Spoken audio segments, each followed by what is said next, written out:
बच्चों आज हम नया टॉपिक स्टार्ट ले रहे हैं हीट चैप्टर में। हमने टेम्परेचर वाला टॉपिक कर लिया, आज हम कर रहे हैं दूसरा टॉपिक चैप्टर का जिसका नाम है ट्रांसफर ऑफ हीट। हीट को ट्रांसफर करना। देखो हीट को ट्रांसफर करने के तीन तरीके हैं। पहला है कंडक्शन, दूसरा है कन्वेक्शन, तीसरा है रेडिएशन। ठीक है, सो ट्रांसफर ऑफ हीट करने के तीन तरीके हैं। तीन तरीकों से हीट ट्रांसफर की जा सकती है। सबसे पहला तरीका है कंडक्शन।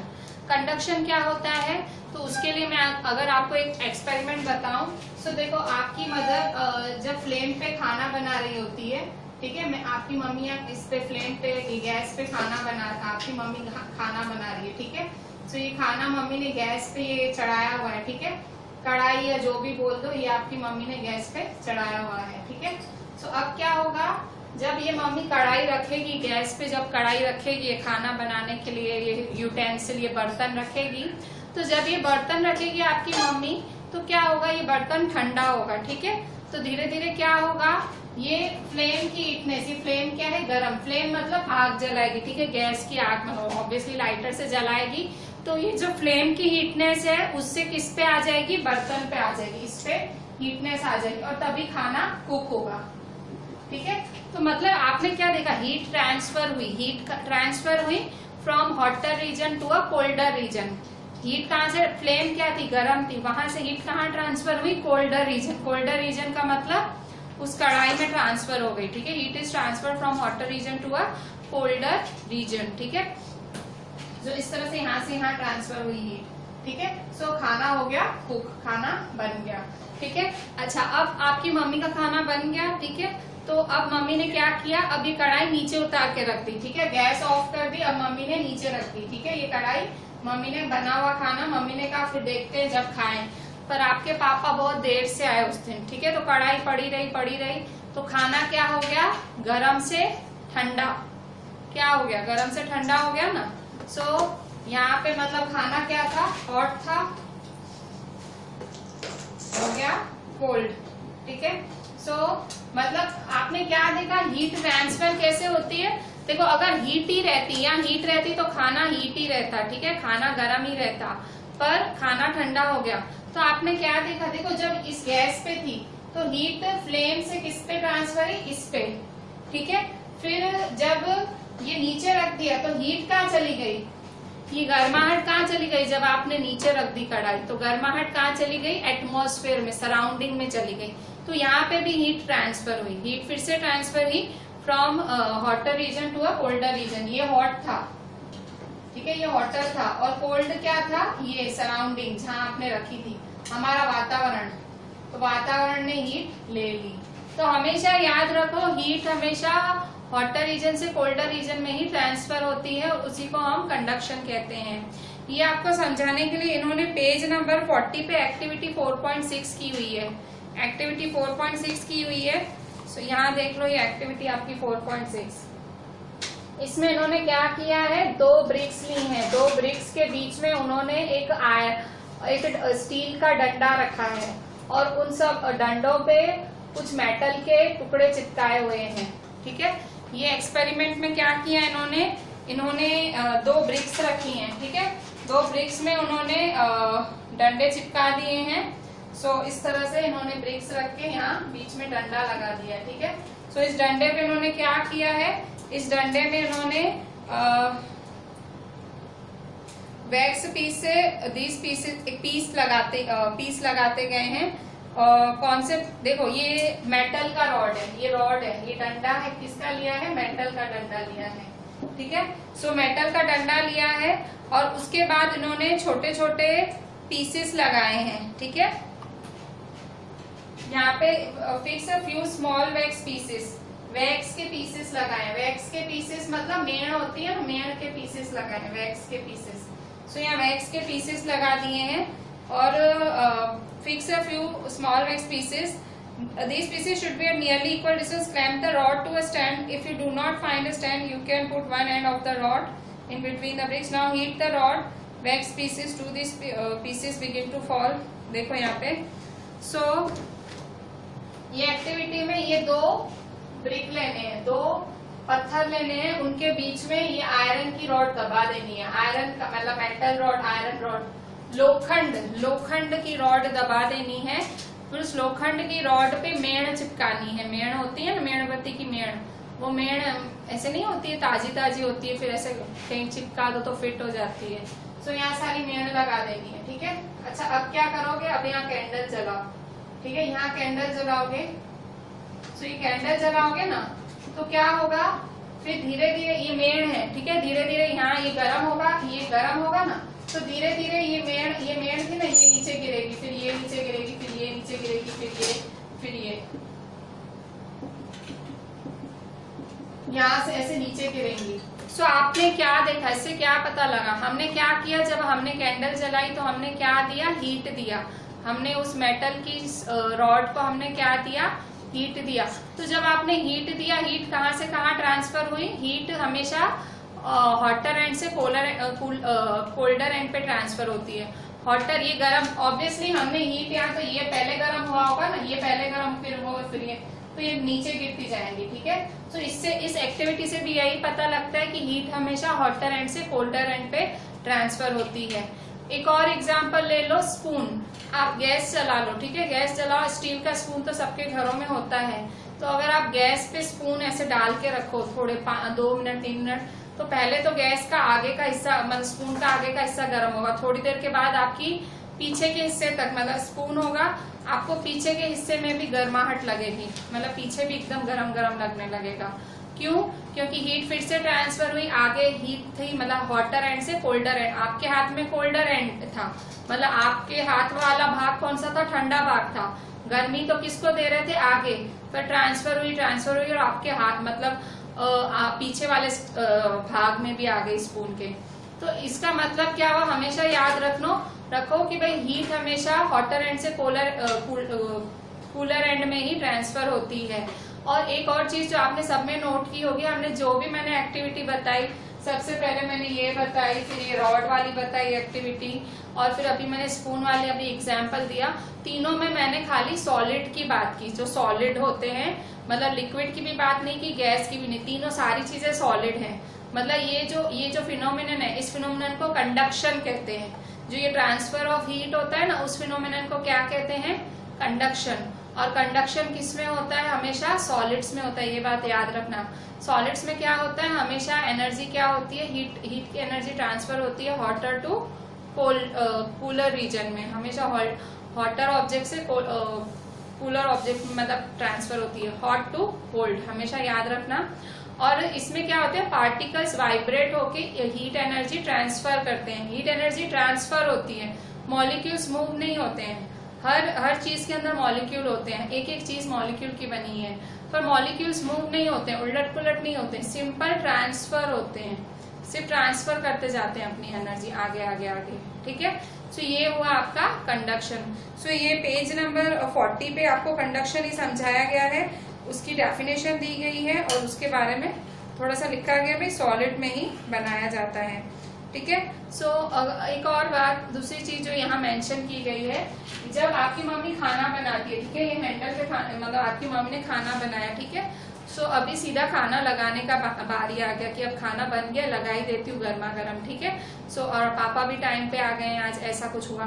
सो मम्मी अब खाना लगाने वाली ही है, तो मम्मी ने हैंडल पकड़ा, तो अभी मेरे को ऐसे लग रहा था मम्मी का हाथ जल जाएगा, पर मम्मी का हाथ जला क्यों नहीं जला, क्यों? क्योंकि ये हैंडल क्या था, हैंडल स्टील नहीं था, हैंडल क्या था, इंसुलेटर था। देखो आप सब घरों के बर्तन देखो, फुल सब्जी फुल उबल रही होती है, पर मम्मी हैंडल पकड़ती है तो मम्मी का हाथ नहीं जलता है, क्यों? क्योंकि वो हैंडल इंसुलेटर होता है। देखो खाना किस में बना है, खाना कंडक्टर में बना है, कंडक्टर में हीट पूरी ट्रांसफर हो गई, कंडक्टर ने सब गर्म कर दिया, पूरा गर्म हो गया। पर पीछे जो जिससे खाने पकड़ा, हैंडल पकड़ा ना, वो किसका बना होता है, इंसुलेटर। इंसुलेटर क्या होता है, इनमें हीट एनर्जी ट्रांसफर नहीं होती, हीट एनर्जी ट्रांसफर नहीं होती, ठीक है। मतलब पीछे जो हैंडल होते हैं वो स्टील के या आयरन के, एल्यूमिनियम के नहीं बने होते हैं। देखो आपके घरों में बर्तन में बताऊं किस किस चीज के होंगे, या तो स्टील के होंगे, या आयरन के होंगे या एल्यूमिनियम के, ठीक है। ये तीनों बर्तन होते हैं, आप गैस पे रखो ना फुल जल्दी गर्म हो जाते हैं, ठीक है। सो पर उनके हैंडल्स वगैरह होते हैं, वो उसके नहीं होते हैं। हम लोग खुद, आपकी मम्मी जब मार्केट में यूटेंसिल्स या बर्तन लेने जाती हैं तो वो हैंडल चेक करती है कि हैंडल भाई आयरन, स्टील, एल्यूमिनियम का तो नहीं है। आपकी मम्मी को भी इतनी साइंस पता है कि भाई मैं टच करूंगी मेरा हाथ जलेगा, किचन में मुझे तकलीफ होगी, ठीक है। सो आपकी मम्मी हमेशा हैंडल देखती है। हैंडल हमेशा आप देखोगे ब्लैक ब्लैक कलर के होते हैं, एक्चुअली वो प्लास्टिक होते हैं, मतलब एक हाई टाइप ऑफ प्लास्टिक होते हैं, वो आप स्टैंडर्ड 8th में पढ़ोगे। ये सारे हैंडल्स एक प्लास्टिक का तरह ही, और प्लास्टिक तो आपको पता है ना, प्लास्टिक से भाई प्लास्टिक तो गर्म नहीं होते हैं, ये आपने इतना तो नोट किया होगा। भाई प्लास्टिक जल जाएगा पर वो सारा प्लास्टिक नहीं गर्म कर देगा। तो ये एक अलग तरह के प्लास्टिक होते हैं जिनसे हैंडल बनाए जाते हैं, और ये प्लास्टिक पिघलते नहीं है। तो इन शॉर्ट मतलब मम्मी हमेशा पसंद कैसा करती है, हैंडल वाला चीज पसंद करती है यूटेंसिल, कि उसका हाथ ना जले। इवन दूध के लिए तपेली लेनी हो या कोई सब्जी के लिए कुछ कढ़ाई वगैरह, तो सब हैंडल वाला लेगी, और वो ब्लैक वाला हैंडल होगा वो लेगी कि मेरा हाथ ना जले, ठीक है। सो उसे इंसुलेटर कहते हैं। इंसुलेटर क्या होता है, जिससे हाथ ना जले, मतलब जिससे हीट एनर्जी ट्रांसफर ना हो, उसमें हीट एनर्जी का फर्क ही ना पड़े, हीट एनर्जी ट्रांसफर ना हो। और अभी जो मैंने आपको एग्जांपल्स दिए वो किसका था, कंडक्टर का था। किसका एग्जांपल था, कंडक्टर का था। उससे पहले मैंने क्या समझाया, कंडक्शन। कंडक्शन क्या था कि हीट एनर्जी ट्रांसफर होती है हॉटर से कूलर लेवल तक, उसे हम कंडक्शन कहते हैं, कंडक्शन प्रोसेस कहते हैं। कंडक्शन प्रोसेस किस में होता है, कंडक्टर में होता है। कंडक्टर क्या होता है, वो वस्तु जो हीट ट्रांसफर करती है, जैसे कि आयरन, स्टील, एल्यूमिनियम, ठीक है। फिर मैंने आपको इंसुलेटर बताया। इंसुलेटर क्या होता, जो हीट ट्रांसफर नहीं करती है, ठीक है। सो उसका एग्जाम्पल प्लास्टिक है। सो ये जो मैंने आपको सारा समझाया वो आपको मैं एक्टिविटी 4.7 में भी इन्होंने बताई हुई है बात। एक्टिविटी 4.7 में इन्होंने कहा है कि पानी एक पैन में या बीकर में उबालो और कुछ आर्टिकल्स लो, जैसे steel, spoon, plastic scale, pencil, divider, और उसका एक हिस्सा गर्म पानी में डालो, ठीक है। सबसे पहले स्टील का स्पून डाल के देखो तो आपका हाथ गर्म, मतलब आपका हाथ जलेगा। प्लास्टिक की स्केल अगर आप गर्म पानी में डालो तो आपका हाथ नहीं जलेगा, ठीक है। पेंसिल अगर गर्म पानी में डालो तो भी आपका हाथ नहीं जलेगा। पेंसिल क्या है, वुड है, वुड से भी हीट ट्रांसफर नहीं होती है। वुड क्या है, इंसुलेटर है, ठीक है। देखो ये एक्टिविटी क्या है, 4.7 में एक्टिविटी है, फिर से समझो। एक्टिविटी 4.7 है, एक बीकर लो और उसमें फुल गरम पानी लो, फुल गरम, ठीक है, फुल गरम पानी, हॉट। ये देखो धुएं निकल रहे हैं। तो इस हॉट वाटर में सबसे पहले क्या डालोगे, स्टील का स्पून। सबसे पहले स्टील का स्पून डालोगे, तो स्टील का स्पून डालोगे तो ये स्टील का स्पून डाला, ठीक है। तो आपका हाथ क्या जाएगा, जल, ठीक है, आपका बर्न हो जाएगा हाथ, ठीक है। फिर दूसरी चीज आप डालोगे प्लास्टिक स्केल डालोगे, तो प्लास्टिक स्केल से आपका हाथ नहीं जलेगा क्योंकि प्लास्टिक की स्केल से कुछ फर्क नहीं पड़ेगा, ठीक है। Plastic scale. तीसरा फिर आप क्या डालोगे, पेंसिल डालोगे। पेंसिल से भी आपका हाथ नहीं जलेगा, क्यों, क्योंकि पेंसिल वुड की बनी हुई होती है और वुड से आपका हाथ नहीं जलेगा। वुड क्या होता है, इंसुलेटर होता है। देखो ये कंडक्टर होता है, स्टील क्या होता है, कंडक्टर, मतलब वो हीट ट्रांसफर करता है। फिर प्लास्टिक स्केल, प्लास्टिक क्या होता है, वो इंसुलेटर होता है, वो हीट ट्रांसफर नहीं करता है। इसके बाद पेंसिल क्या होती है, वुड, पेंसिल वुड होती है और वो हीट ट्रांसफर नहीं करती है, ठीक है, वो भी इंसुलेटर होती है। तो इसमें भी आपका हाथ नहीं चलेगा। पेंसिल जो है, पेंसिल डुबोगे आप, पेंसिल में भी आपका हाथ नहीं जलेगा। इसमें भी ये पेंसिल है, पेंसिल में भी हाथ नहीं जलेगा। फिर लास्ट में आप डालोगे डिवाइडर। डिवाइडर क्या होता है, डिवाइडर आप वो नहीं राउंडर जैसा होता है, ठीक है। तो आप राउंडर डालोगे तो आपका हाथ जलेगा, क्योंकि राउंडर स्टील का होता है। अगर आपका आजकल का हाईफाई का ऊपर अगर थोड़ा प्लास्टिक है तो शायद ना जले, पर पूरा स्टील का होता है राउंडर, डिवाइडर, ठीक है, जिससे राउंड वगैरह बनाते हो तो तब आपका हाथ जलेगा, ठीक है। तो ये सारे एग्जाम्पल से आपको पता चल गया कंडक्टर्स क्या होते हैं और इंसुलेटर्स क्या होते हैं। कंडक्टर्स जो कि हीट ट्रांसफर करते हैं, इंसुलेटर जो कि हीट ट्रांसफर नहीं करते। और कंडक्शन क्या है? कंडक्शन वो प्रोसेस है जिसमें हीट ट्रांसफर होती है from the hotter region to the colder region. और कंडक्शन हमेशा कहाँ होती है? हमेशा सॉलिड्स में होती है। ठीक है, सो यहाँ हमने पेज नंबर 41 एक्टिविटी 4.8 तक ये समझा। ठीक है, अब इससे रिलेटेड सारे क्वेश्चन आंसर्स कर लेते हैं। बच्चों, हमने अभी जो डिस्कस किया टॉपिक, उससे रिलेटेड थोड़े से क्वेश्चन आंसर्स देख लेते हैं। So first one is, what do you mean by the transfer of heat? Transfer of heat मतलब क्या होता है? So the heat flows from a hotter object to a colder object. This process is called transfer of heat. जब heat flow होती है एक hotter object से एक कोल्डर ऑब्जेक्ट तक, सो हम उसे कहते हैं transfer of heat. What are the various methods of transfer of heat? Transfer of heat के बहुत सारे मेथड्स का नाम बताओ जिसमें हॉटर से कोल्डर पे जाता है। So there are 3 methods of transfer of heat. 3 methods हैं। पहला है कंडक्शन, कन्वेक्शन और तीसरा है रेडिएशन। कंडक्शन हमने अभी अभी पढ़ा, जो कि सॉलिड्स में यूज होता है। कन्वेक्शन लिक्विड्स में जैसे कि वाटर है वहां यूज होता है ट्रांसफर ऑफ हीट के लिए। और रेडिएशन गैस में यूज होता है, एयर में यूज होता है हीट ट्रांसफर के लिए। How does heat transfer in solids? Heat solids में कैसे ट्रांसफर होती है? So by conduction. Solid word आया मतलब conduction. Define conduction, 4th number है डिफाइन कंडक्शन। कंडक्शन को कैसे डिफाइन करेंगे? The process by which heat is transferred from the hotter end to the colder end of an object is known as conduction. क्या होता है conduction? वो process जिसमें heat transfer होती है हॉटर एंड से कोल्डर एंड तक एक ऑब्जेक्ट के। ठीक है, ऑब्जेक्ट ज्यादातर सॉलिड ही होता है और उसे हम कहते हैं कंडक्शन। नेक्स्ट क्वेश्चन है, मैंने कंडक्टर्स भी पढ़ाया आपको 5th नंबर।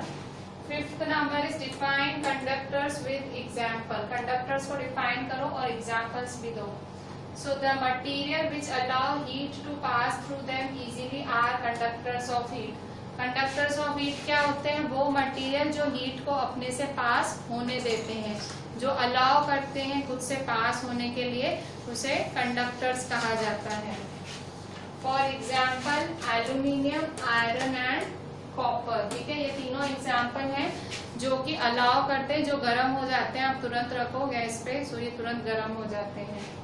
डिफाइन इंसुलेटर्स और पुअर कंडक्टर्स। इंसुलेटर या पुअर कंडक्टर का मतलब क्या होता है? The materials which do not allow heat to pass through them easily are poor conductors of heat. जो खुद से हीट को ट्रांसफर नहीं होने देते हैं उन्हें कहते हैं पुअर कंडक्टर्स ऑफ हीट, या तो उन्हें इंसुलेटर्स भी कहा जाता है। इंसुलेटर्स, इसका एग्जाम्पल है प्लास्टिक एंड वुड। ठीक है, सो ये सारी डेफिनेशंस हमने अभी तक जितना भी पढ़ा एक्टिविटी 4.8 के ऊपर वहां तक की थी। अब देखिए एक्टिविटी 4.8 क्या बोल रही है। एक्टिविटी 4.8 क्या बोल रही है कि एक राउंड बॉटम फ्लास्क लो और बीकर ले लो। ठीक है, सो एक बीकर लो। एक्टिविटी 4.8 में कह रहा है एक बीकर लो। अब देखो कंडक्शन का टॉपिक तुमने कर लिया पूरा। कंडक्शन में देखा भाई को सॉलिड्स में ही ट्रांसफर होती है, फिर कंडक्टर भी पढ़ा, इंसुलेटर भी पढ़ा। अब यहाँ देखो एक्टिविटी 4.8 में देखते हैं।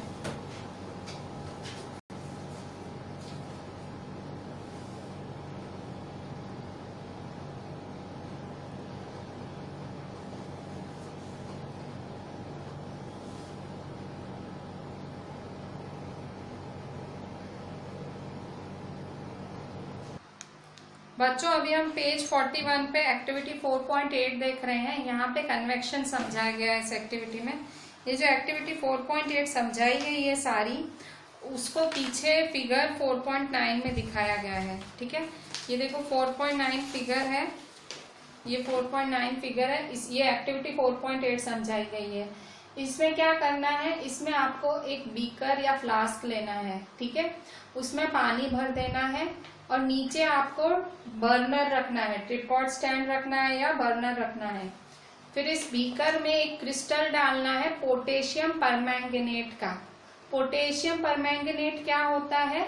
वो पोटेशियम परमैंगनेट एक केमिकल होता है जो लेबोरेटरी वगैरह में यूज होता है, ब्लू कलर का होता है। तो वो छोटा सा क्रिस्टल आपको इस पानी के अंदर डालना है। तो क्योंकि वो ब्लू कलर का होता है, वो थोड़ा ब्लू कलर पानी में फैलेगा और वो नीचे जाके ब्लू कलर बैठ जाएगा पानी के नीचे। ठीक है, वो ब्लू कलर का क्रिस्टल पानी के नीचे जाके बैठ जाएगा। ठीक है, अब क्या करोगे, अब आप नीचे से कैंडल जलाओगे। तो आप जब नीचे से कैंडल जलाओगे, आप क्या देखोगे, जो नीचे से जहां आपने कैंडल जलाई वहां से वो क्रिस्टल बिल्कुल उसका ब्लू कलर पूरा उबल उबल के ऊपर जाने लगा। ठीक है, सो उबल उबल के वो ऊपर जाने लगा। मैं आपको दिखाती हूँ, देखो जैसे ये आपका फ्लास्क है। ठीक है,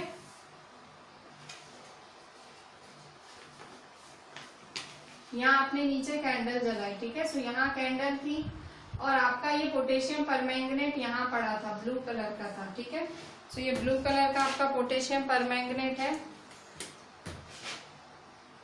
ये ब्लू कलर का है। ठीक है, सो ये पोटेशियम परमैंगनेट, तो ये कैंडल आपने जलाई, तो ये कैंडल आपने जलाई तो ये फैलने लगा पानी में। पर वो कहाँ फैलेगा, सबसे पहले ये नीचा मतलब नीचे हीट मिलेगी, ये पहले इसको हीट मिलेगी तो ये ऊपर ऐसे से फैलने लगेगा, ऐसे ऐसे पानी में। ठीक है, अब ये पूरा नीचे पूरा गर्म हो गया। अब साइड वाला गर्म होगा, साइड वाला हिस्सा गर्म होगा, साइड वाला हिस्सा गर्म होने यहाँ आएगा नीचे, फिर वो भी गर्म होके फैलने लगेगा। सो इस तरह से पूरा पानी ब्लू हो जाएगा। ठीक है, सो इससे आपने क्या देखा, यहाँ हमने कन्वेक्शन देखा। कन्वेक्शन जो फिनोमिनन है, जैसे आपने हीट में सॉलिड्स का एक्टिविटी देखा था कि सॉलिड में, वैसे पानी लिक्विड्स के लिए कन्वेक्शन फिनोमिनन है। सो हीट कैसे ट्रांसफर होती है, हमेशा पहले नीचे वाले भाग पे ट्रांसफर होती है, फिर साइड वाले भाग फिर गर्म होते हैं। ठीक है, आप गैस जलाओ पानी उबालो, तो आप देखोगे पहले नीचे का हिस्सा पानी गर्म, आप ऐसे ऊपर हाथ डालो तभी आपने गैस जलाई हो, आप ऊपर हाथ डालो आपको पानी ठंडा ही लगेगा, पूरा हाथ अंदर डाल दो तो नीचे थोड़ा गर्म फील होगा। क्यों, पहले हीट है ना, नीचे ट्रांसफर होती है, उसके बाद साइड वाला हिस्सा नीचे आता है। पानी इस तरह से गर्म होता है। जब आपकी मम्मी, जब आपके घरों में भाई ठंडी आती है, भाई कभी गीजर वगैरह खराब हो जाता है या हीटर खराब हो जाता है, तो आपकी मम्मी को कभी गैस पे भी पानी गर्म करना पड़े, तो आपकी मम्मी जब पानी गर्म करने रखती है तो इस तरह से पूरा पानी भरा हुआ होता है, तो हमेशा पहले नीचे वाला हिस्सा गर्म होता है, पहले नीचे वाला हिस्सा गर्म होता है, फिर ऊपर इस तरह से। सो पहले हमेशा हीट है ना बॉटम, पहले हीट बॉटम पे एक्ट करती है, फिर जो साइड वाला वाटर है वो फिर नीचे आता है फिर से गर्म होने। सो जो नीचे वाला पानी है वो गर्म होके ऊपर चला जाता है, फिर साइड वाला पानी गर्म होने आता है, फिर वो गर्म होके फिर से ऊपर, इस तरह से पूरा पानी गर्म होता है। मतलब ये जो एक्टिविटी है उसमें यही समझाया गया है आपको। और यही चीज आपको एक और चीज से इन्होंने टेक्स्ट बुक में समझाई है कि अगर आपको, ऑब्वियसली हमारे घर पानी नहीं है भाई, सबके घर मतलब ये वाले अपैरेटस नहीं है, बीकर बर्नर, और बीकर भी नहीं है, बर्नर भी नहीं है, और हमारे पास ये पोटेशियम परमैंगनेट भी नहीं है घर में। आपके मतलब स्कूल में अवेलेबल होती हैं ये चीजें, लेबोरेटरी होती है स्कूल की, तो वहां शायद अवेलेबल होती है। तो इन्होंने दूसरा एक इजी एक्सपेरिमेंट दिखाया है पेज 42 पे, एक्टिविटी 4.9। ठीक है, इन्होंने एक और एक्टिविटी दिखाई है, ये 4.9 पे एक्टिविटी दिखाई है।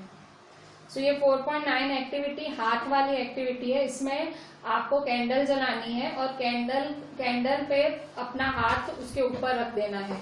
ठीक है, सो कैंडल जला के अपना हाथ उसके ऊपर रखोगे तो क्या होगा, आपका हाथ को गरम गरम लगेगा। पर अगर आप अपना हाथ ऐसे साइड में रख दोगे, ऐसे ऊपर रखोगे तो गरम गरम लगेगा, अपना हाथ ऐसे साइड रखा हुआ होगा तो आपको गर्मी नहीं लगेगी। क्यों, क्योंकि आप हीट, मैंने क्या बताया, पहले निचले हिस्से को मिलती है। ठीक है, साइड वाला हाथ आप देखो, एक हाथ ऐसे रखो और एक हाथ ऐसे रखो, तो ये हाथ को ज्यादा गर्मी मिलेगी, ये हाथ को कम। क्यों, क्योंकि हीट सीधा पहले बॉटम पे लगती है ऐसे, फिर साइड में लगती है। हमेशा साइड में हीट बाद में लगती है। ठीक है, जो साइड होता है वो बाद में गर्म होता है और वो जो निचला हिस्सा है वो पहले गर्म होता है। ठीक है, सो यहाँ इसमें हमें कन्वेक्शन अच्छे से समझाया गया है, इस टॉपिक में हमें कन्वेक्शन समझाया गया है। ठीक है, सो फिर यही कन्वेक्शन से हमें आगे सी ब्रीज और लैंड ब्रीज भी समझाया गया है। ठीक है, सो पहले हम कन्वेक्शन के रिलेटेड थोड़ा एक आध क्वेश्चन लिख लेते हैं। बच्चों, अब यहाँ देखो कन्वेक्शन की डेफिनेशन देख लो। The mode of transfer of heat in which molecules of a fluid actually move after taking heat is called convection. Convection भी ट्रांसफर ऑफ हीट ही होता है। सो उसमें क्या था, उसमें इसमें भी ट्रांसफर ही हो रहा है, पर यहाँ फ्लूइड है। फ्लूइड का मतलब लिक्विड भी हो सकता है, गैस भी हो सकता है। कंडक्शन ओनली सॉलिड के लिए था, जबकि कन्वेक्शन लिक्विड और गैस दोनों के लिए है। So in which molecules of a fluid actually move after taking heat, उसके मॉलिक्यूल्स मूव करने लग जाते हैं। आपने कंडक्शन में क्या पढ़ा था, मॉलिक्यूल्स मूव नहीं करते, सिर्फ हीट ट्रांसफर करते हैं, पर इसमें मॉलिक्यूल्स भी मूव करते हैं। किसमें, कन्वेक्शन में। So by taking heat is called convection mostly in liquids and gases. ये कन्वेक्शन किसमें होता है, लिक्विड में भी होता है, गैस में भी होता है। Heat is transmitted by the process of convection. So convection से ही हीट ट्रांसमिट होती है। तो आप बोल सकते हो the process of transfer of heat in fluids from hotter object to colder object. ठीक है, ऐसा भी आप बोल सकते हो। मतलब मेन आपको लिक्विड्स या फ्लूइड्स वर्ड लिखना पड़े। ठीक है, जब भी आप कन्वेक्शन का डेफिनेशन लिख रहे हो तो आपकी डेफिनेशन में ये फ्लूइड वर्ड आना चाहिए। ठीक है, मतलब कंडक्शन सॉलिड के लिए होता है और कन्वेक्शन फ्लूइड या लिक्विड के लिए होता है। ये शब्द जरूर लिखना, तो डेफिनेशन सही पड़ेगी।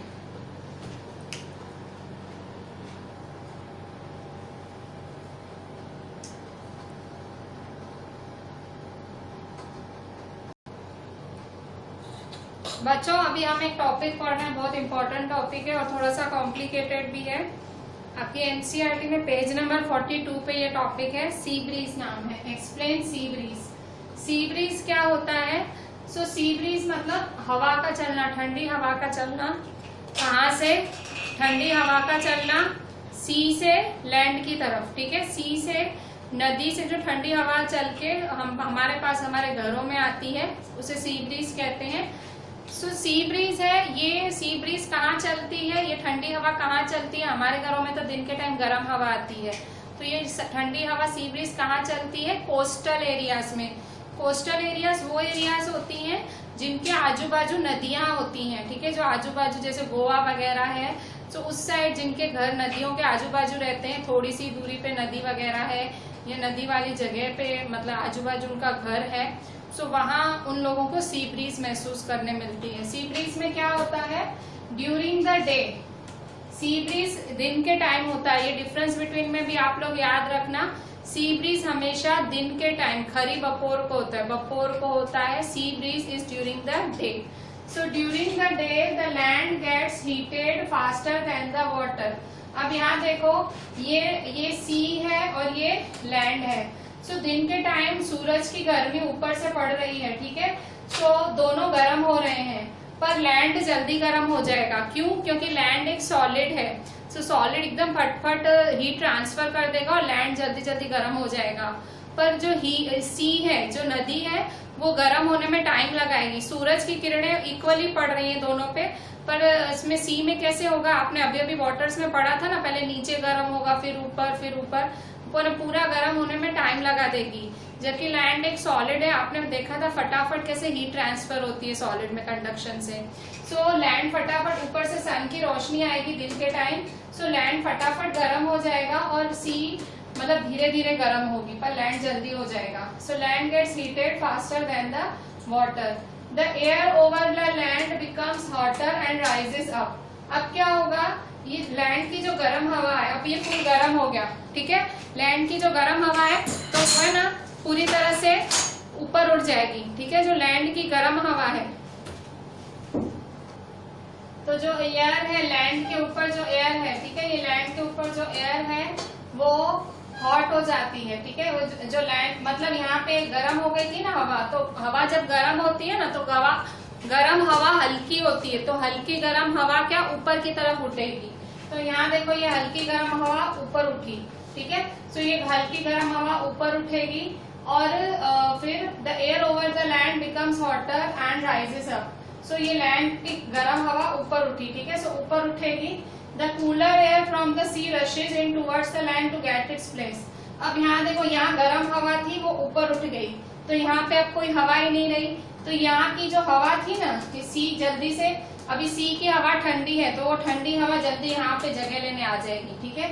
ये ठंडी हवा यहाँ जगह लेने आ जाएगी, ठीक है। Cooler air from the sea rushes in towards the land to take its place. तो ये ठंडी हवा तुरंत यहाँ आ जाएगी। देखो ये सी की ठंडी हवा यहाँ आ रही है, देखो लैंड पे, ठीक है। और लैंड अपनी गर्म हवा सी को दे रहा है। देखो warm air from the land moves towards the sea to complete the, एक साइकिल चल रही है। The air from the sea is called the sea breeze. तो ये जो एयर, ये जो ठंडी हवा जो लैंड को दे रही है सी, उसे कहते हैं सी ब्रीज। और इसी वजह से दिन के टाइम कोस्टल एरियाज में ठंडक रहती है। दिन के टाइम कोस्टल एरियाज में बिल्कुल ठंडक रहती है।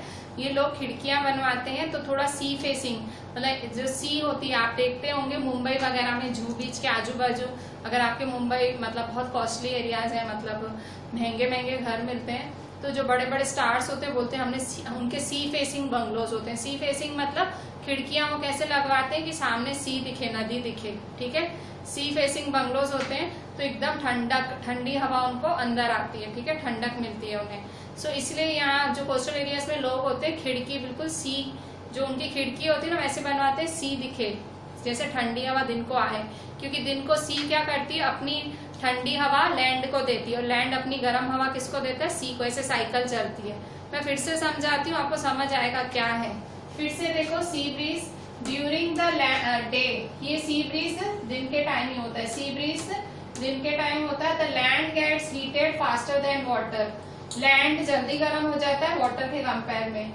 Air over the land becomes hotter and rises up. So ये जो लैंड वाली एयर है वो गर्म हो जाती है और ऊपर उठ जाती है। The cooler air from the sea rushes in towards the land to take its place. तो ये ठंडी हवा है जो सी की, वो तुरंत इसकी गर्म, ये क्योंकि इसकी गर्म हवा तो चली गई, गर्म हवा यहाँ उठ के ऊपर आ गई तो ये नीचे खाली हो गया, तो सी ने तुरंत अपनी ठंडी हवा यहाँ भेज दी, ठीक है। तो सी ने अपनी ठंडी हवा भेज दी टू टेक इट्स प्लेस, ठीक है। The warm air from the land, तो ये लैंड की जो गर्म हवा है वो जाएगी फिर से सी की तरफ। सी मतलब गर्म हवा इधर जाएगी, फिर यहाँ से ठंडी हवा इधर आएगी, गर्म हवा इधर, ठंडी हवा इधर, तो इस तरह से साइकिल चलेगी, ठीक है। इन शॉर्ट लैंड ठंडा होता रहेगा, जमीन ठंडी होती रहेगी। भले जमीन फुल गर्म है पर हवा कैसी चलेगी, ठंडी, क्योंकि सी अपनी गर्म हवा फेंक रहा है, ठीक है। सी कैसे फेंक रहा है, क्योंकि लैंड की जो गर्म हवा है वो तो ऊपर चढ़ गई। अच्छा, क्यों ऊपर उठ गई, क्योंकि हीट, जो हॉट एयर होती है ना हल्की होती है तो ऊपर चढ़ गई, और सी की ठंडी हवा भारी होती है तो वो ऊपर चढ़ गई, तो उसने तरत जाके लैंड पे उसकी जगह ले ली, ठीक है। मतलब उस टाइम लैंड थोड़ा मतलब ठंडक महसूस होती है। कोस्टल एरियाज में सी ब्रीज के दौरान ठंडक महसूस होती है, ठीक है। सो इस तरह से डायग्राम है आपका, ठीक है। सो ये आपका डायग्राम है, देखो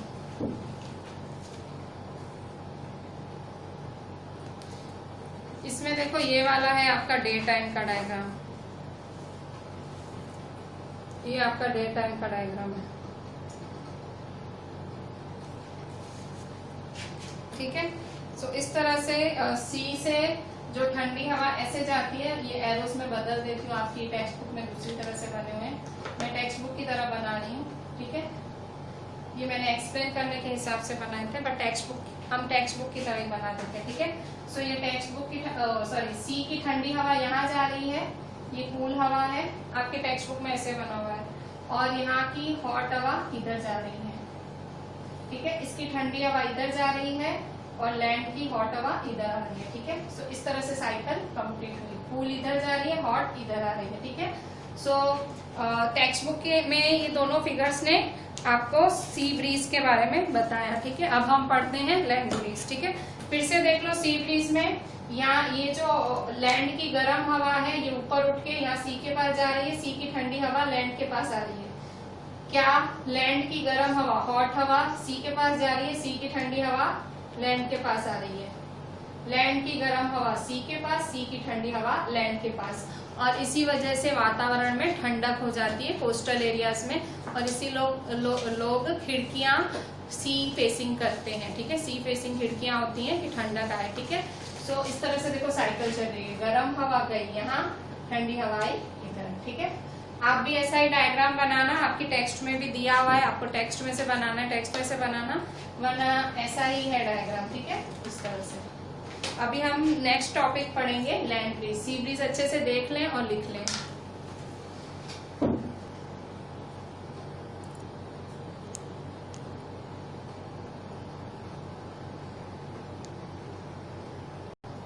बच्चों अभी हमारा नेक्स्ट टॉपिक है लैंड ब्रीज। ये आपने सी ब्रीज देखा, सी ब्रीज कहाँ होता है? कोस्टल एरियाज में दिन के टाइम, डे के टाइम होता है, और उसकी वजह से जो ठंडी हवा है, जो सी की ठंडी हवा है वो लैंड की तरफ आती है और लैंड की गर्म हवा जाती है सी की तरफ। अब रात में बिल्कुल उल्टा होता है, रात को क्या होता है? Land breeze. रात को कोस्टल एरियाज में होता है लैंड ब्रीज। तब क्या होता है? रात के time at night the water in the sea cools down more slowly than the land. ठीक है, अब देखो जब ठंडा होने का, रात को देखो, अब रात को सन चला गया, अब सब ठंडा होने लगेगा, तो जो जमीन होगी, जो लैंड होगा वो जल्दी ठंडा होगा और पानी देर से ठंडा होगा। क्यों? क्योंकि पानी गर्म भी तो देर से हुआ ना। पहले पानी के नीचे का हिस्सा गर्म हुआ, साइड का हिस्सा, ऊपर पानी ने गर्म होने में भी टाइम लगाया और लैंड जल्दी गर्म हो गया था। तो उसी तरह से पानी ठंडा होने में भी टाइम लगाएगा और लैंड हो जाएगा जल्दी ठंडा। सो लैंड जल्दी ठंडा हो जाएगा और पानी क्या है? गर्म। तो ये जो पानी का जो गर्म हवा है, अभी भी पानी में रात के टाइम भी गर्म हवा होती है। ये वाली चीज आप विंटर में, समर में ये एक्सपीरियंस कर सकते हो अपने घरों में। आप समर में देखो, आप लोगों जिनके ऊपर छतों पर टांकियां होती हैं, टैंक्स होते हैं, तो रात को कितना गर्म लाई जैसा पानी आता है गर्मियों में। जबकि आप बाहर जाते हो आंटा मारने, चक्कर मारने, तो आपको ठंडी ठंडी हवा लगती है। भले आप नंगे पैर जाओगे तो भी आपको जमीन गर्म नहीं लगेगी। मतलब लैंड ठंडा हो जाता है रात के टाइम, गर्मियों में लैंड ठंडा हो जाता है। पर आप घर के नल चालू करो, रात को अगर मम्मी बोलेगी नहा के सोना है, तो आप नल का पानी चालू करो तो एकदम गरम गरम लाई जैसा पानी आएगा। क्यों? क्योंकि पानी ठंडा होने में टाइम लगाता है। पानी पहले तो गर्म होने में भी टाइम लगाता है और ठंडा होने में भी। तो रात को भले आप चक्कर वक्कर मार के मस्त ठंडी हवा बाहर, लैंड ऑब्वियसली लैंड पे ही आटा मारोगे तो बाहर जाके आप ठंडी हवा खा के आओगे, और घर आके जब पानी का नल खोलोगे एकदम गरम गरम पानी आता है। ठीक है, सो वो मतलब मैं खाली आपको समझा रही हूँ कि पानी है ना ठंडा होने में टाइम लगाता है। तो यही इस केस में हो रहा है, लैंड ब्रीज में भी ऐसा ही हो रहा है। लैंड ब्रीज में क्या हो रहा है? पानी अभी गर्म ही है, रात हो गई है, ठीक है, ये नाइट है, रात को पानी गर्म है, तो इसकी गर्म हवा ऊपर उठी, गर्म हवा ऊपर उठी और ये गर्म हवा ऐसे गई। गर्म हवा कहाँ गई? लैंड के पास गई। ठीक है, सो लैंड उसकी गर्म हवा ऊपर उठ के लैंड के पास गई, और लैंड की जो ठंडी हवा है, ठीक है, गर्म हवा कहाँ गई? लैंड के पास, और लैंड की गर्म हवा कहाँ गई? पानी के पास गई। ठीक है, तो इसे क्या बोलते हैं? Land breeze. ठीक है, सो एट नाइट, अब इसको समझ लेते हैं लाइन बाय लाइन कैसे लिखाया है। So at night the water in the sea cools down more slowly than the land. रात को जो सी में पानी है वो जल्दी ठंडा हो जाता है लैंड के कंपेयर में, सॉरी देर से ठंडा होता है लैंड के कंपेयर में। So the cool air from the land, so ये जो लैंड की ठंडी हवा है वो सी की तरफ जाती है और सी की गर्म हवा लैंड की तरफ। सो इस तरह से this is called land breeze. तो कोस्टल एरियाज में दिन के टाइम सी ब्रीज चलता है और रात के टाइम लैंड ब्रीज। ठीक है, तो ये लैंड ब्रीज भी दिखाया गया है, देखो यहाँ पे, ये आपके एनसीईआरटी में दिखाया गया है। तो देखो रात को जो है गर्म हवा है, उसकी सी की गर्म हवा लैंड के पास जा रही है और लैंड की ठंडी हवा सी के पास। ठीक है, ये ऊपर और नीचे ये दो डायग्राम्स है। ठीक है,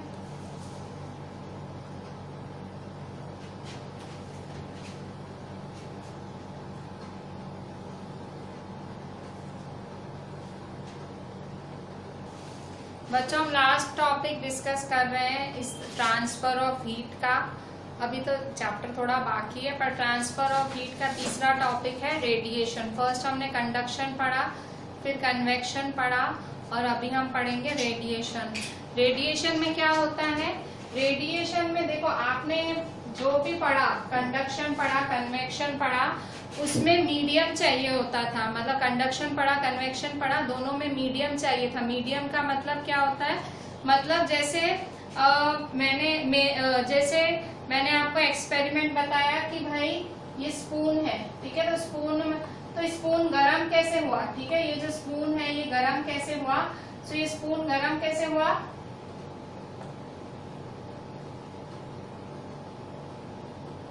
तो ये स्पून गरम कैसे हुआ, जब मैंने इसको आग पे रखा, ठीक है, मैंने इसको डायरेक्ट आग दी। मतलब जब हम डायरेक्ट आग देते हैं तो सीधा वस्तु गर्म हो गई, ठीक है। उसी तरह से जैसे मैंने पानी गर्म करना था, ठीक है, मुझे पानी गर्म करना था तो भी मैंने उसके नीचे आग रखी थी, ठीक है, सीधा।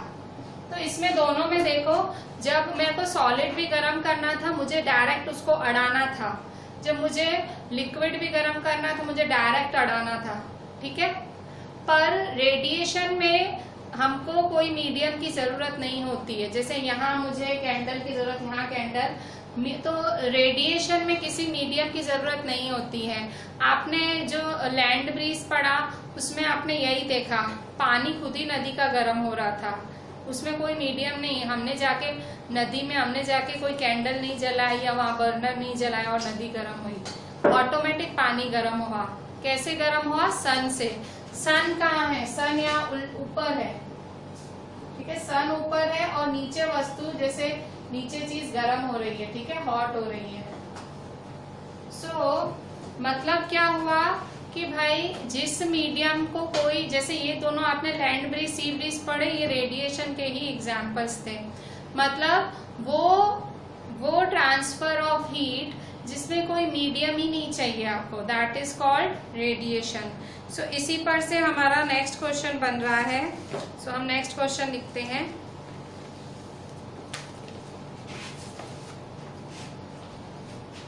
Define radiation. सो रेडिएशन क्या होता है, define radiation, heat, the process of transfer of heat, the process of transfer of heat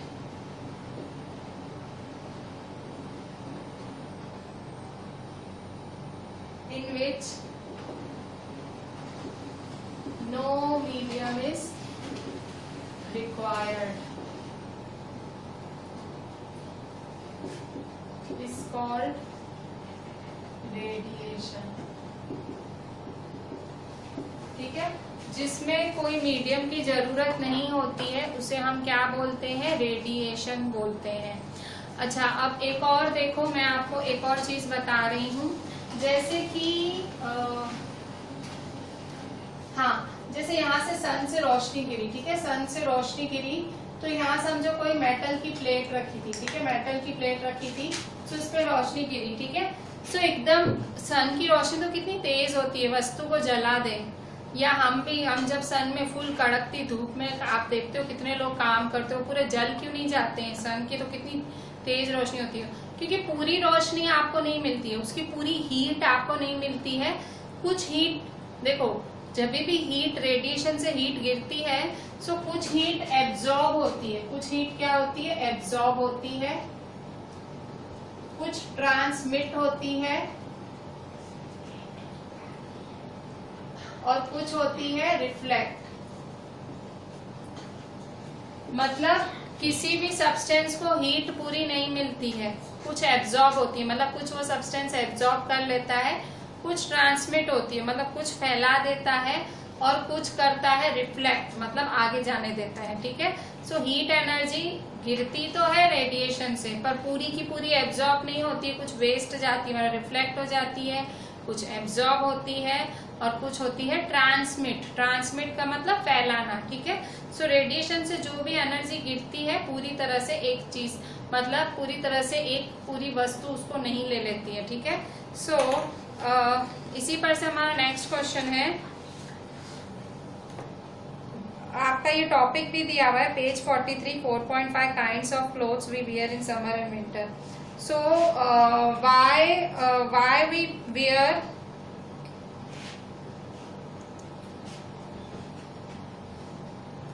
question, why we wear dark colored clothes in winter?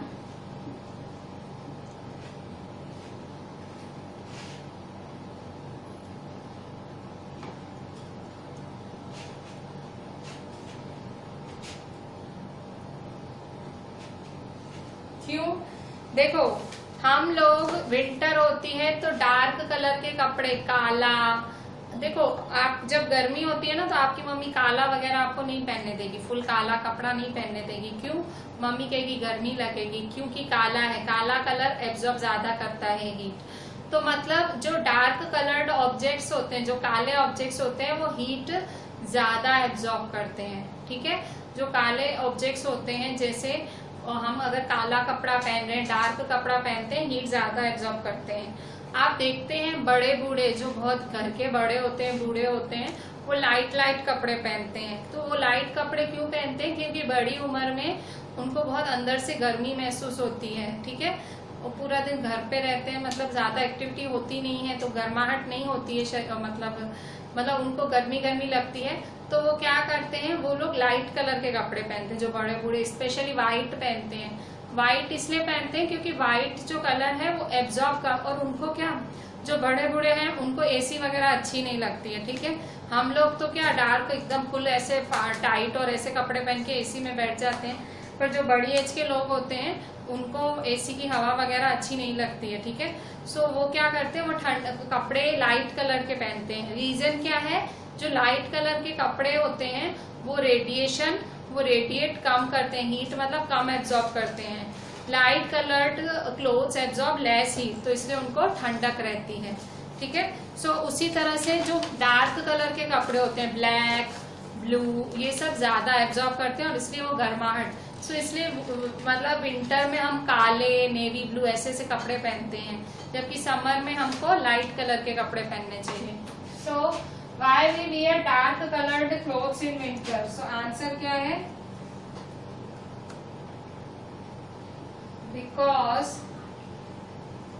dark colored clothes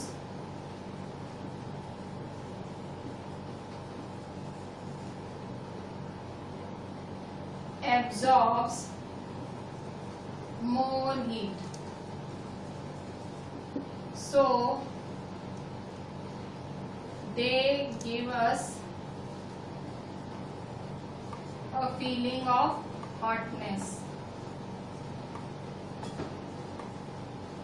The next question है, why we wear light colored clothes in summer? Light colored clothes in summer. हम light कपड़े क्यों पहनते हैं summer में? Answer, because light coloured clothes, जो light colour के कपड़े होते हैं, light colour clothes absorbs less heat.